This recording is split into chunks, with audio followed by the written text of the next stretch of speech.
तो आज से हम अपना सी सेट की क्लासेस स्टार्ट कर रहे हैं और जो हम अपने फर्स्ट टॉपिक स्टार्ट करने वाले हैं आज वो है नंबर सिस्टम। तो टॉपिक स्टार्ट करने से पहले मैं आप लोगों से एक कुछ चीज़ें जानना चाहता हूँ। जैसे अगर मैं पूछूँ आपसे कि ज़ीरो जो होता है, जो नंबर ज़ीरो होता है आपका, वो एक इवन नंबर होता है या ऑड नंबर होता है? ये क्या होता है, इवन नंबर होता है या ऑड नंबर होता है? बताइए, क्या लगता है आपको, ज़ीरो एक इवन नंबर है या ऑड नंबर है? क्या है ज़ीरो? तो मैं आपको ये बताना चाहता हूँ कि देखिए, ज़ीरो जो होता है आपका वो एक इवन नंबर होता है। ये क्यों इवन नंबर होता है? क्योंकि किसी भी नंबर को इवन होने के लिए जो उसका जर्नल फॉर्म है, वो जर्नल फॉर्म क्या होना चाहिए? जो जर्नल फॉर्म होता है उसका, वो होता है आपका 2n की फॉर्म में होना चाहिए। और यहाँ n क्या है? 2n की फॉर्म में होना चाहिए। और n क्या है? n एक इंटीजर है। ठीक है, अभी हम जानेंगे इंटीजर क्या होता है, सारी चीज़ें। बस मैं एक जानना चाह रहा था आप लोगों से कि आप लोगों को ये आइडिया है कि नहीं है। ठीक है, तो n यहाँ पे क्या है? इंटीजर की फॉर्म में। ठीक है, और अगर मैं ऑड नंबर के लिए बात करूँ, तो ऑड नंबर के लिए जो जर्नल फॉर्म होती है हमारी, वो होती है आपकी 2n प्लस माइनस वन। ठीक है, तो 2n प्लस माइनस वन में कभी भी ये वैल्यू ज़ीरो नहीं होगी। आप कोई भी वैल्यू रख लीजिए, पर 2n की जो फॉर्म है हमारी, ये ज़ीरो हो जाएगी। तो इसलिए ये जो हमारा फॉर्म है, जो ज़ीरो है हमारा, वो एक इवन नंबर में आता है। ठीक है, ये क्लियर हुआ सबको? और एक चीज़ और मैं पूछना चाहता हूँ, अगर हम इवन प्लस इवन नंबर करें तो क्या होता है? ये इवन नंबर ही आएगा। क्लियर है सबको? और अगर हम इसको इवन प्लस ऑड करें तो क्या आएगा? ऑड आएगा। ये भी क्लियर है सबको? और अगर हम इसको odd number plus odd number करें तो क्या आएगा? इवन आएगा या ऑड आएगा? ऑड आएगा। कैसे? एग्जाम्पल के लिए, 3 एक ऑड नंबर है और 5 एक ऑड नंबर है। इन दोनों को हम ऐड करें तो क्या आता है? 8 आता है। ठीक है, ऐसे ही कोई दूसरा नंबर ले लीजिए, 3 ले लीजिए और 7 ले लीजिए। इसकी वैल्यू क्या आएगी? इसकी वैल्यू 10 आएगी, जो कि इवन नंबर है। ठीक है, तो यही। ठीक है, इतना क्लियर हुआ सबको? अब एक क्वेश्चन और बताइए मुझे, अगर मैं पूछूं आपसे कि पाई की वैल्यू जो है वो क्या है? एक रैशनल नंबर है या इररेशनल नंबर है? कोई बता सकता है? जो हमारा पाई है, मैथमेटिकल वैल्यू जो पाई है, ये एक रैशनल नंबर है या इररेशनल नंबर है? अभी ये सारे टॉपिक हम पढ़ेंगे, बस मैं एक ब्रीफली देखना चाहता हूँ कि आपको कितनी वैल्यू पता है। देखिए, 22/7 अगर मैं देखूँ तो ये एक रैशनल नंबर है, इररेशनल नंबर है। 3.14 की वैल्यू अगर मैं देखूँ तो ये रैशनल नंबर है या इररेशनल नंबर है? ठीक है, चलिए इसको आगे देखेंगे, जब आगे हम टॉपिक करेंगे ना तब इसको समझेंगे। एक क्वेश्चन और मैं पूछूंगा कि जो वन है, वन जो हमारी वैल्यू होती है, ये एक प्राइम नंबर है या कंपोजिट नंबर है, या ये कोई और फॉर्म है? ये प्राइम नंबर है या कंपोजिट है या कोई और फॉर्म है? बताइए। चलिए इसको भी आगे देखेंगे हम अपने आगे, जब हम टॉपिक अभी करेंगे तो उसके अंदर इसको कर लेंगे। ठीक है, तो आइए हम अपना टॉपिक स्टार्ट करते हैं, जो कि है नेचुरल नंबर सिस्टम। तो सबसे पहले हम नंबर्स को क्लासिफाई कर लेते हैं। तो उसके लिए सबसे पहले हम देखेंगे क्या होता है कॉम्प्लेक्स नंबर। इसमें सबसे ऊपर क्या होता है आपका? Complex number. कॉम्प्लेक्स नंबर क्या होता है? जो हमारा a प्लस आई बी की फॉर्म में हो। ठीक है, जो हमारा इस फॉर्म में होगा उस नंबर को हम क्या कहते हैं? Complex number. जिसमें यहाँ a क्या होता है? रियल नंबर होता है। अभी हम आगे रियल नंबर को भी समझेंगे। और आई बी क्या है हमारा? ये जो आई बी पार्ट है, ये हमारा एक इमेजिनरी नंबर है। ठीक है, इमेजिनरी नंबर मतलब जो हमने इमेजिन किया है वो एक्चुअल में यू होता है या नहीं होता है हमें नहीं पता है। We never use also this number, but we have imagined, है ना? तो उस चीज़ को हम कहते हैं इमेजिनरी नंबर कहते हैं। ठीक है, तो जो a प्लस आई बी की फॉर्म में होगा वो हमारा कॉम्प्लेक्स नंबर होगा। ये हमेशा a प्लस आई बी की फॉर्म में होगा, मतलब real number plus imaginary number की फॉर्म में होगा।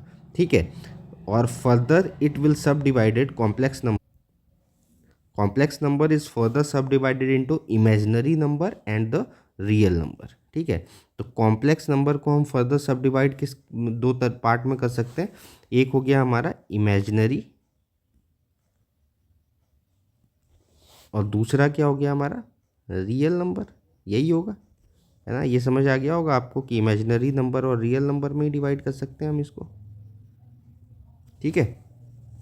तो अब रियल नंबर क्या है हमारा, आइए इसको थोड़ा समझ ले। कोई भी ऐसा number, any number whose value can be plotted on the number line is called the real number. जैसे मान लीजिए इन्फिनिटी से नंबर लाइन में स्टार्ट कर रहा हूँ, है ना, इन्फिनिटी से माइनस इन्फिनिटी तक। सेंटर में क्या होता है आपका ज़ीरो होता है, इधर क्या पॉजिटिव वैल्यू 1 2 3 और इधर नेगेटिव वैल्यू -1 -2 और -3, यही होती हैं, ठीक है। तो any number whose value can be plotted on this line is called the real number, ठीक है। और इमेजिनरी नंबर क्या बताया मैंने कि वो नंबर जिसको हम फर्दर सब डिवाइड ना कर पाएँ या वो एक्चुअल में एग्जिस्ट नहीं करता है, हम इमेजिन करते हैं। जैसे अगर मैं बात करूं आई की वैल्यू की, तो वो क्या होती है -√1। -√1 को हम फर्दर सब डिवाइड नहीं कर सकते हैं, ना ये वैल्यू एग्जिस्ट करती है, ठीक है। तो इसको हम क्या कहते हैं, इमेजिनरी नंबर कहते हैं। या फिर आप कह सकते हैं आई स्क्वायर की वैल्यू क्या होती है 1, ये एक इमेजिनरी नंबर है। आई का अगर हम क्यूब कर दें तो ये क्या हो जाता है -(i), ठीक है, ये इमेजिनरी नंबर है। आई की वैल्यू 4 अगर हम करें 4 टाइम्स करें तो उसकी वैल्यू क्या होती है 1, है ना, ये इमेजिनरी नंबर है। इसी तरह आप एग्जांपल के लिए ले, बहुत सारे एग्जांपल है, -√3 -√5, ये सारे क्या हैं आपके इमेजिनरी नंबर हैं, ठीक है। अब रियल इमेजिनरी नंबर एग्जिस्ट नहीं करते तो इनका फर्दर सब डिवीज़न नहीं है, पर रियल नंबर का फर्दर सब डिवीज़न है। तो ये रियल नंबर अब फर्दर सब डिवाइड होता है हमारा 2 टाइप से, ठीक है। फर्स्ट टाइप क्या है उसका, फर्स्ट है आपका रैशनल नंबर और दूसरा क्या है आपका इर्रेशनल नंबर। इसको थोड़ा ध्यान से समझिएगा, रैशनल और इर्रेशनल नंबर।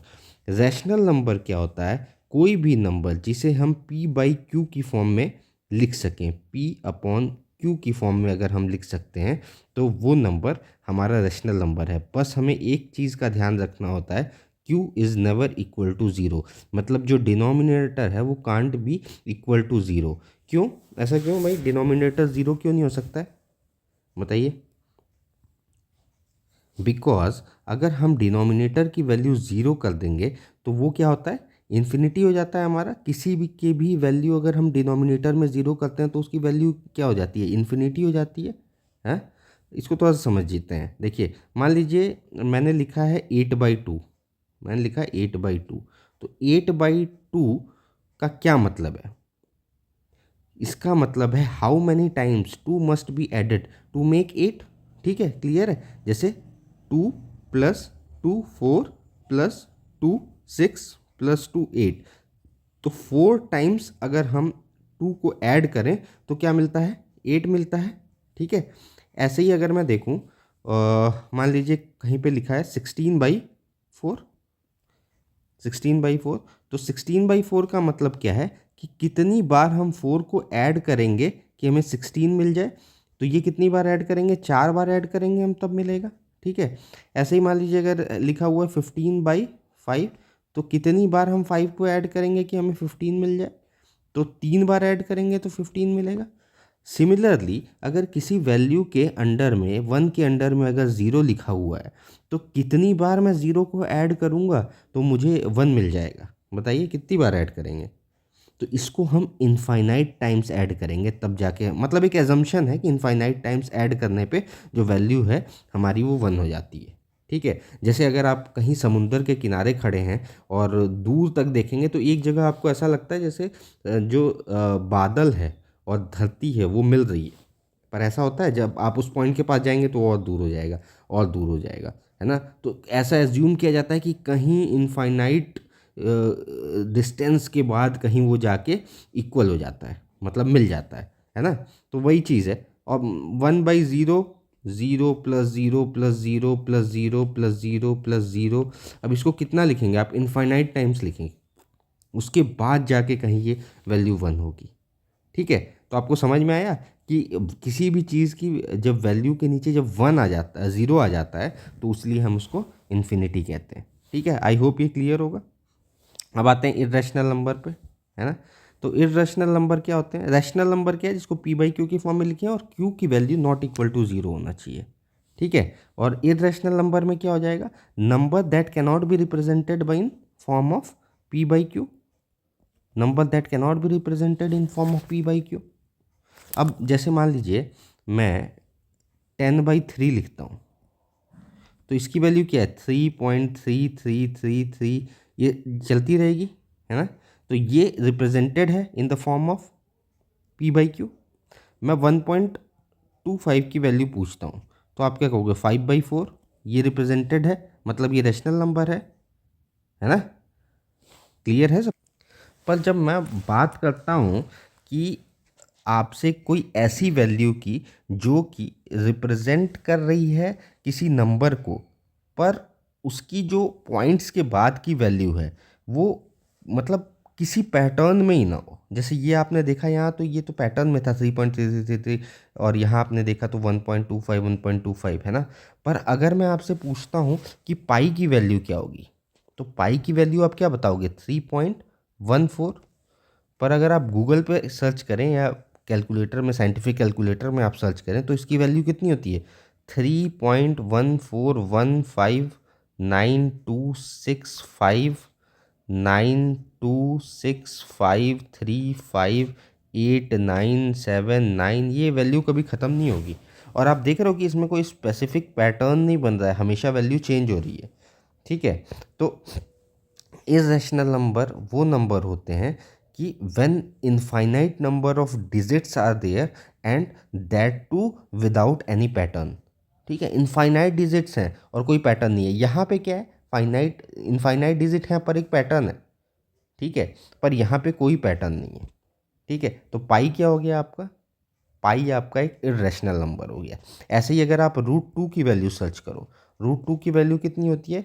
1.414 हम जनरली यूज़ करते हैं फॉर द कैलकुलेशन पर्पस। पर अगर हम इसकी एक्चुअल वैल्यू सर्च करें, या आप गूगल में देखो या साइंटिफिक कैलकुलेटर में, तो ये क्या होगी? 1.4142135623 सॉरी 35 6। ये वैल्यू कभी ख़त्म नहीं होगी, ये आप देखते जाओगे, ये सर्च करते जाओगे, ये ख़त्म नहीं होगी, है ना। ऐसे ही √3 की वैल्यू आप देख लो, आप √5 की वैल्यू देख लो, आप √7 की वैल्यू देख लो। तो ये सारे क्या है हमारे? ये इर्रेशनल नंबर है। क्यों? क्योंकि इनको पी बाई क्यू की फॉर्म में नहीं लिखा जा सकता है। ठीक है, क्लियर है? इतना क्लियर है? Rational number, irrational number clear हो गया। अगर हम सिंपल देखें तो जिसको पी बाई क्यू की फॉर्म में लिखा जाए वो रैशनल नंबर है, और जिसको हम पी बाई क्यू की फॉर्म में न लिख पाएँ वो क्या है? हमारा इर्रेशनल नंबर है। अब जो मैंने आपसे स्टार्टिंग में क्वेश्चन पूछा था, अब आप बताइए, जो पाई है वो रैशनल नंबर है या इर्रेशनल नंबर है? ठीक है, और दूसरा क्या था? 22/7 एक रैशनल नंबर है या इर्रेशनल नंबर है? और 3.14 एक रैशनल नंबर है या इर्रेशनल नंबर है? देखिए, पाई हमारा इर्रेशनल नंबर है। क्यों इर्रेशनल नंबर है? क्योंकि इसकी वैल्यू जो है वो इनफाइनाइट टाइम्स चलते जा रही है, चलती जा रही है, चलती जा रही है, और विदाउट एनी पैटर्न है, कोई एक पैटर्न फॉर्म नहीं कर रही है। तो ये इर्रेशनल नंबर है। 22/7 को हमने पी बाई क्यू की फॉर्म में लिख दिया है, तो ये हमारा क्या है? ये हमारा एक रैशनल नंबर है। ठीक है, और 3.14 को आप लिख सकते हो पी बाई क्यू की फॉर्म में। 3.14 को क्या लिख सकते हैं? ये लिख सकते हैं। तो ये क्या है? पी बाई क्यू की फॉर्म में आपने इसको भी रिप्रेजेंट कर दिया, तो ये भी आपका एक रैशनल नंबर है। ठीक है, आई होप ये क्लियर हो गया होगा आपको। पहले जो मैंने पूछा था क्वेश्चन, है ना, ये क्लियर है आपको। अब देखिए, अब उसके आगे चलते हैं। Now the rational number, now the rational number is again सब डिवाइडेड, है ना। जो आपका रैशनल नंबर है ये अगेन सब डिवाइड होता है। कितने भाग में डिवाइड होगा? ये 2 भाग में डिवाइड होगा। एक क्या हो जाएगा आपका? इंटीजर, और दूसरा हो जाएगा आपका फ्रैक्शन। ठीक है, इंटीजर और फ्रैक्शन। इंटीजर क्या होता है? All positive and negative natural number including zero is called integer. ठीक है, तो इसका मतलब है कि जो भी मेरी नंबर लाइन पे वैल्यू थी, अगर मैं माइनस इन्फिनिटी से देखूं तो -3, -2, -1, 0, 1, 2, 3 अप टू इन्फिनिटी, ये क्या है मेरा, ये इंटीजर है ना। All the rational number with denominator 1 कह सकते हैं इसको, या all positive and negative natural number including zero is integer. ये क्लियर है सबको।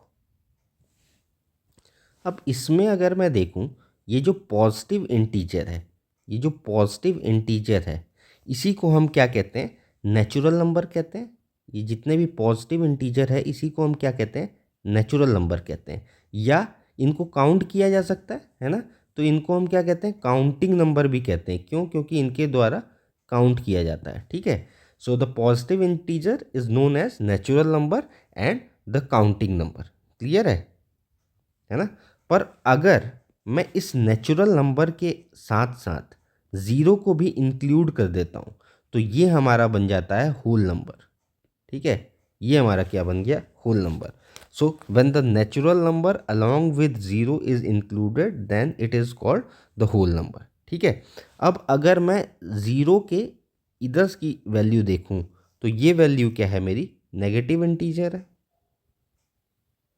क्लियर है, ये positive integer that is called the natural number, counting number, if include zero called the whole number. और अगर हम नेगेटिव की वैल्यू देखें तो वो हमारा क्या है, नेगेटिव इंटीजर हो गया। इतना क्लियर है सबको, है ना। अब हम देखते हैं फ्रैक्शन। तो फ्रैक्शन को हम फर्दर सब डिवाइड कर सकते हैं दो भागों में। एक है आपका प्रॉपर फ्रैक्शन और एक है आपका मिक्स्ड फ्रैक्शन, है ना। एक है आपका प्रॉपर फ्रैक्शन और एक है आपका मिक्स्ड फ्रैक्शन। अब प्रॉपर फ्रैक्शन की अगर बात करूं तो प्रॉपर फ्रैक्शन की जो भी वैल्यू होगी उसमें डिनोमिनेटर ग्रेटर देन न्यूमरेटर होगा। एग्जाम्पल के लिए अगर मैं देखूं तो 4/5 इसमें डिनोमिनेटर ग्रेटर देन न्यूमरेटर है, तो ये आपका प्रॉपर फ्रैक्शन है। 3/7 is also proper fraction. Denominator numerator की वैल्यू छोटी है, डिनोमिनेटर की वैल्यू ज़्यादा है। अगर मैं देखूँ 4/9 ये भी आपका प्रॉपर फ्रैक्शन है। पर अगर मैं बात करूं 5/4, इसमें देखिए, इसमें डिनोमिनेटर की वैल्यू छोटी है, न्यूमरेटर की बड़ी है, तो इसको हम किस फॉर्म में लिखेंगे, 1/4। ये आपका क्या है, ये आपका मिक्स्ड फ्रैक्शन है ना। आई होप यहाँ तक सबको क्लियर होगा। सो आइए अब हम देख लेते हैं प्राइम नंबर, है ना। प्राइम नंबर किसे कहते हैं। आई होप अभी तक जितना कराया वो सारा क्लियर होगा। अगर कोई डाउट आ रहा है, कुछ समझ नहीं आ रहा है, तो आप कमेंट करके उसको पूछ सकते हैं। ठीक है, अब अगर मैं बात करूं नंबर की, है ना, कोई भी नंबर, तो नंबर को हम 3 टाइप्स में डिवाइड करते हैं। पहला हो गया आपका प्राइम नंबर, दूसरा हो गया यूनिटी और तीसरा हो गया आपका कंपोजिट। ठीक है, तो प्राइम नंबर किसे कहते हैं, वो natural number which has 2 factor, है ना। कोई भी नेचुरल नंबर जिसके पास 2 फैक्टर होंगे। कौन कौन से 2 फैक्टर, या तो वो नंबर 1 हो सकता है या वो खुद हो। मतलब वो नंबर जो या तो 1 से डिवाइड हो और या फिर इटसेल्फ खुद से डिवाइड हो, तो उसको हम क्या कहते हैं, प्राइम नंबर कहते हैं। ठीक है, यूनिटी क्या होता है, जिसका 1 फैक्टर हो, सिर्फ एक ही फैक्टर हो, है ना। तो मैंने आपसे स्टार्टिंग में जो क्वेश्चन पूछा था कि 1 क्या है, प्राइम नंबर है, यूनिटी है या कंपोजिट है, तो 1 क्या होगा आपका, यूनिटी होगा। क्यों? क्योंकि 1 ही एक ऐसा नंबर है जिसका सिर्फ एक फैक्टर होता है। ठीक है, और अगर हम कंपोजिट नंबर की बात करें तो उसमें क्या होगा आपका, मोर देन 1 फैक्टर। मतलब एक से ज़्यादा अगर फैक्टर आ रहा है तो वो क्या है, आपका कंपोजिट नंबर है। आई होप इतना क्लियर होगा सबको, है ना। तो अगर मान लीजिए जो बाकी लोग कहते हैं कि जो खुद से कटे और या तो उसके 1 से कटे, वो आपका प्राइम नंबर है ना। तो अगर मैं उस हिसाब से देखूं तो 1 तो फिर प्राइम नंबर हो जाएगा, पर ऐसा नहीं है ना। अगर मैं देखूं 1 से, तो 1 किससे कटेगा, या तो खुद से कटेगा या तो 1 से कटेगा, तो इस हिसाब से तो ये प्राइम नंबर हो गया। पर ऐसा नहीं है, ये यूनिटी में आता है। ठीक है, आई होप यहाँ तक क्लियर है। मान लीजिए अगर एग्जाम में आपके ये क्वेश्चन आ जाता है कि वन क्या है, यूनिटी है, कंपोजिट है, प्राइम नंबर है, तो इसको यूनिटी ही टिक करना है। सो अगर मैं देखूँ यहाँ पे 1 2 3 4 5 6 7 8 9, सो वन किससे कटेगा, खुद से कटेगा, है ना, और वन से कटेगा, तो ये वन की कैटेगरी में आ गया। अगर मैं टू के लिए देखूँ तो ये वन से कटेगा या खुद से कटेगा, है ना, तो ये किस में आ गया, प्राइम नंबर में आ गया। थ्री देखा जाए तो थ्री या तो वन से कटेगा या तो खुद से कटेगा, तो थ्री यहाँ आ गया। ठीक है, अगर मैं फोर देखूँ तो ये वन से कटेगा, टू से कटेगा, फोर से कटेगा, तो ये मोर देन में हो गया, तो कंपोजिट हो गया, फोर हो गया, है ना, वन टू फोर। ठीक है, अगर मैं इसके बाद देखूँ फाइव देखूँ तो फाइव भी या तो खुद से कटेगा, है ना, और या तो वन से कटेगा, तो फाइव भी क्या हो गया आपका, प्राइम हो गया। ऐसे ही अगर मैं सेवन देखूँ तो सेवन के केस में भी वही है, सेम चीज़ है। और अगर सिक्स का देखूँ तो ये मोर देन में चला जाएगा, है ना। ऐसे ही एट का देखूँ तो ये भी मोर देन में चला जाएगा, नाइन का देखूँ तो ये मोर देन में चला जाएगा। तो ये सारे क्या हैं आपके, ये कंपोजिट है। सो अगर मैं अभी आपसे क्वेश्चन पूछता हूँ कि सबसे छोटा प्राइम नंबर कौन सा है, तो आप देख सकते हैं सबसे छोटा प्राइम नंबर क्या है। इसका आंसर क्या आएगा, अगर क्वेश्चन आता है कि स्मॉलेस्ट प्राइम नंबर, तो स्मॉलेस्ट प्राइम नंबर क्या आएगा आपका, two is the smallest prime number. अगर क्वेश्चन आता है कि which is the smallest even prime number, तो स्मॉलेस्ट इवन प्राइम नंबर क्या है आपका, टू ही आएगा। टू ही स्मॉलेस्ट इवन प्राइम नंबर है, उसके अलावा जितने भी हैं वो ऑड है। क्लियर है। मान लीजिए क्वेश्चन में पूछ लेता है स्मॉलेस्ट ऑड प्राइम नंबर, तो उसमें क्या है, स्मॉलेस्ट ऑड प्राइम नंबर क्या हो गया, थ्री हो गया, है ना। और अगर क्वेश्चन पूछ लेता है कि smallest prime number having five at its unit place, तो इसमें क्या आ जाएगा, फाइव आ जाएगा आपका, है ना, फाइव भी तो है आपका प्राइम। नेक्स्ट क्वेश्चन अगर आ जाता है कि स्मॉलेस्ट कंपोजिट नंबर, तो स्मॉलेस्ट कंपोजिट नंबर क्या है आपका, देखिए यहाँ पे क्या है, फोर, है ना। स्मॉलेस्ट कंपोजिट नंबर क्या आ जाएगा आपका, फोर। आइए अब देख लेते हैं एक से लेके 100 तक के बीच के प्राइम नंबर कौन कौन से हैं, है ना। एक से लेके 100 तक के बीच के प्राइम नंबर, अभी हमने देखा था 10 तक के, एक से लेके 100 तक में कई बार क्वेश्चन बन जाता है, तो वो देख लेते हैं। सबसे पहले क्या आ जाएगा, टू आ जाएगा आपका प्राइम नंबर, इसके बाद थ्री आ जाएगा, फिर 5 7 11 13 17 19 23 29 31 37 41 43 47 53 59 61 67 71 73 79 83 89 और 97। ठीक है, अब एक बहुत इंपॉर्टेंट क्वेश्चन है ना, इसको आप समझिएगा क्योंकि ये इंपॉर्टेंट है और यूपीएससी में इससे रिलेटेड क्वेश्चन भी आया हुआ है ना। तो एक फॉर्मेट है जिसमें जिससे रिलेटेड यूपीएससी बार बार क्वेश्चन पूछ रहा है ना। तो वो क्या फॉर्मेट है कि जो भी प्राइम नंबर है वो किस फॉर्म में होता है, किस फॉर्म में होता है, तो वो सिर्फ दो फॉर्म में होता है, 6 9 प्लस माइनस 1 और 4 n प्लस माइनस 1, है ना। मतलब 6 के मल्टीपल में या तो एक बढ़ रहा होगा या एक कम हो रहा होगा, 4 के मल्टीपल में या तो एक बढ़ रहा होगा या एक कम हो रहा होगा। इसको एग्जांपल से समझते हैं, जैसे मान लीजिए 5 आपका प्राइम नंबर है ना, तो 5 को अगर मैं देखूं तो 6 इंटू 1 माइनस 1 करेंगे तो 5 आ जाएगा, है ना। ऐसे ही मैं 17 को अगर देखूं तो 6 इंटू 3 माइनस 1 करेंगे तो 17 आ जाएगा। ऐसे ही 31 को अगर मैं देखता हूँ एग्जाम्पल के लिए, तो 6 इंटू 5, 6 5 या 30 प्लस 1 करेंगे तो 31 आ जाएगा। 37 को अगर मैं देखूँ तो 6 इंटू 6 प्लस 1 करेंगे तो आपका 37 आ जाएगा, है ना। अब सेम वैल्यू को हम 4 से कंपेयर करते हैं, तो 4 इंटू 1 प्लस 1 करेंगे तो 5 आ जाएगा। 4 इंटू 4 प्लस 1 करेंगे तो आपका आ जाएगा 17। 4 इंटू 8, इसमें क्या करेंगे, माइनस 1 करेंगे तो 31 आ जाएगा, है ना। 4 इंटू 9, इसमें क्या करेंगे, प्लस 1 करेंगे तो 37 आ जाएगा। ये आप किसी भी प्राइम नंबर के लिए देखिएगा, ये वैल्यू जो है, ये जो फॉर्मेट है, ये वो सेटिस्फाई कर रहा होगा एक्सेप्ट 2 एंड 3। तो इससे रिलेटेड भी क्वेश्चन आया हुआ है यूपीएससी में।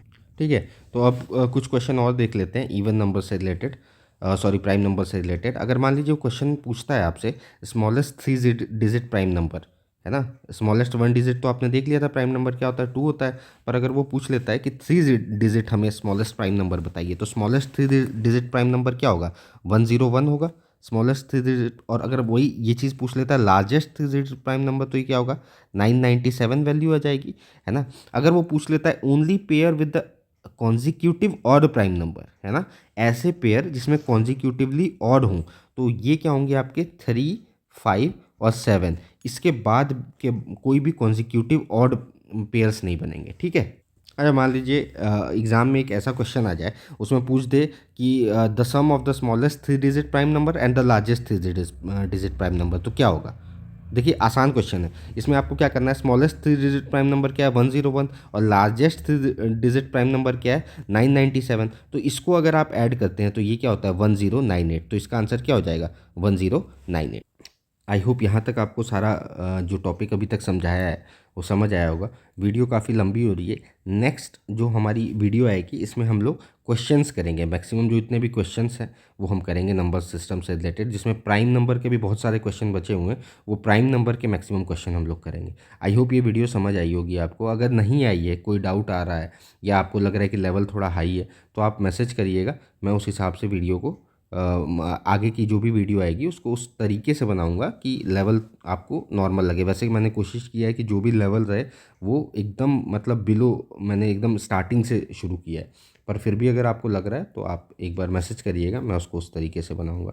आई होप ये जितना भी अभी कराया है वो सारा समझ में आया होगा। अभी दिन हमारे पास यूपीएससी के लिए बहुत कम है, बहुत ज़्यादा दिन नहीं है, अप्रॉक्स 145 डेज़ हैं हमारे पास, तो उसमें हमें सी सैट को कंप्लीट करना है from the zero to advance, है ना। और जो यूपीएससी अब क्वेश्चन पूछता है ना, पहले के जो क्वेश्चन आते थे वो डायरेक्ट क्वेश्चन आते थे, अब डायरेक्ट क्वेश्चन नहीं पूछता है, अब वो एप्लीकेशन बेस्ड सी सैट में भी क्वेश्चन पूछ रहा है। आप लास्ट 2 ईयर 3 ईयर के क्वेश्चन पेपर अगर देखेंगे तो वो बहुत सिंपल क्वेश्चन नहीं है, एप्लीकेशन बेस्ड पूछ रहा है, तो इसलिए आपको डेप्थ में जाना होगा। जैसे आपको 3n+1, है ना, -1, ये सारा आपको पता होना चाहिए, ये नहीं पता होगा तो आप नहीं क्वेश्चन अटेम्प्ट कर पाओगे, है ना।